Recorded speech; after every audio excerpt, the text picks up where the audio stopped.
All right, let's jump right into this explainer. We all know that crazy mix of excitement and, well, absolute dread when you're staring down a massive pile of particle board and those incredibly confusing diagrams. Today, we are turning that flat pack nightmare into a totally stress-free, empowering journey. Seriously, just look at this question. If the mere thought of hammering 27 tiny nails and completely backwards gives you a pit in your stomach, hey, you are absolutely not alone. Because today, we're going to figure out exactly how to prevent, rescue, and fully hack your next build. We're talking about turning those inevitable disasters into total triumphs. So, here is our survival guide roadmap. We'll be walking chronologically through 1. Assembly mistakes to avoid. 2. Fixing stripped screw holes. 3. The backwards panel crisis. 4. Replacing parts and hardware. And finally, 5. Upgrading the flimsy back. Okay, Section 1, Assembly mistakes to avoid. Setting up for success. Because a little prevention at the unboxing stage, that is easily your absolute best fix. Now, our sources highlight a few universal blunders we've all probably made at some point. Skipping instructions, not sorting parts, kind of basic, right? But the absolute biggest structural mistake is tightening things down way too early. You gotta loosely fit your screws first. If you force a screw into a misaligned hole, there's just no way around it. You are going to ruin the material. And speaking of ruining material, look really closely at your tools. IKEA hardware actually requires a posi-driv bit, specifically a PZ2. It's got a slightly different cross shape than your everyday Phillips head. Grabbing that standard Phillips is literally the fastest way to strip your screws right out of the gate. Trust me, it's a real game changer once you switch. Which brings us to Section 2, Fixing stripped screw holes. Time to rescue your MDF. Let's talk about that horrible, inevitable moment of crisis, the spinning cam screw inside a piece of unforgiving particle board. If you just went a little too hard and the screw is spinning, don't panic. You don't need a massive intervention here. For mild stripping, just grab some toothpicks. Pack the hole with toothpick slivers, add a few drops of regular wood glue, and gently thread the screw in by hand. The real magic? Letting that glue set up for a full 24 hours. It gives the threads just enough new material to bite into. But what if the hole is entirely stripped out, like the screw just pulls right out in your hand? Well, then you escalate to the dowel rod method. You're effectively boring out the damage with a 3/8-inch drill bit, gluing in a solid wooden dowel, cutting it perfectly flush, and then starting completely fresh with a brand new 3/16-inch pilot hole.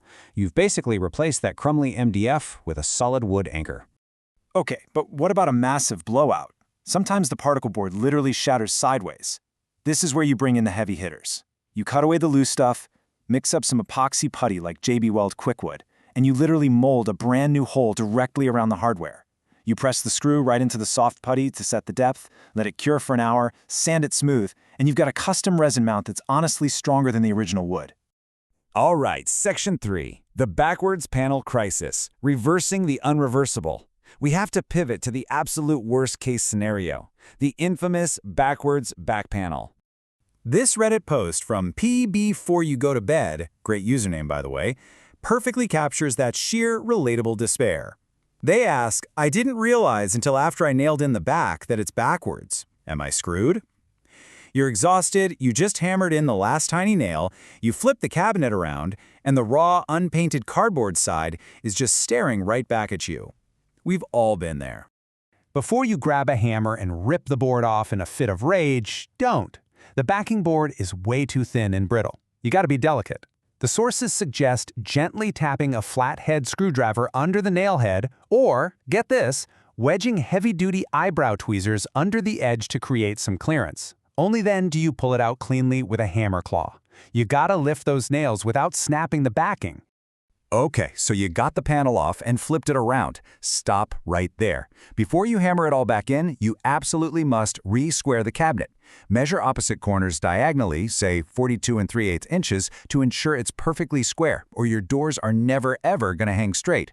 Hold one side with your foot, tap to adjust it. And whatever you do, drive those reused nails into fresh, unused holes.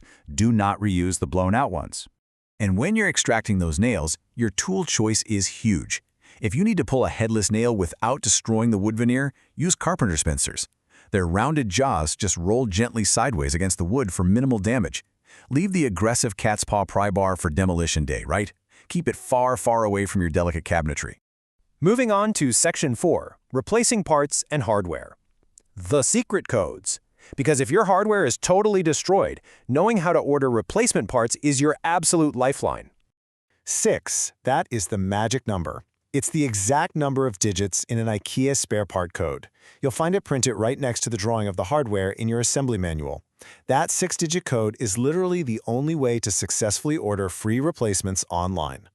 But, and this is a huge but, do not confuse this with the 4-digit date stamp. People see something like 2115 stamped on the wood and try to order it. That just means it was manufactured in the 15th week of 2021. Try ordering that and you'll be waiting weeks for a part that literally doesn't exist. Finally, Section 5, upgrading the flimsy back, leveling up your build. We're moving past just fixing mistakes and getting into full-on, pro-level customization. So, the standard IKEA backing is made of hardboard. As the sources point out, it's highly compressed wood fiber with absolutely no grain. It's cheap, it definitely works, but it notoriously lacks that structural rigidity you really need for a premium, custom closet feel. So why go to the trouble of upgrading? Well, the factory hardboard usually comes folded, leaving this incredibly ugly seam right down the middle that's basically impossible to paint over. But a 1/4-inch plywood upgrade? It gives you massive structural stability and a perfectly smooth canvas. It totally transforms the piece into a seamless, built-in look. And it's actually super efficient to do. Just use the original flimsy white backing as an exact cutting template. If you're building a huge wardrobe system, you can literally stack 3 sheets of that 1/4-inch plywood, cut all 3 custom backs at once with a circular saw, and then zip some fresh anchor holes with a 1-inch spade bit. Huge time saver.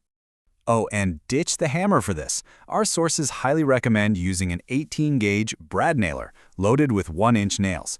It turns the incredibly tedious chore of hammering dozens of tiny nails into a super fun 2-minute breeze. Just remember to angle the nailer slightly outward so you don't accidentally shoot a nail straight through the inside wall of your brand new cabinet. So, hopefully this explainer has completely transformed your dread into pure excitement. From knowing the right screwdriver to use, to fixing massive blowouts with epoxy, to building custom plywood backs, you are officially equipped for anything. Armed with these fixes and hacks, what piece of cheap flat pack furniture are you going to rescue and upgrade next?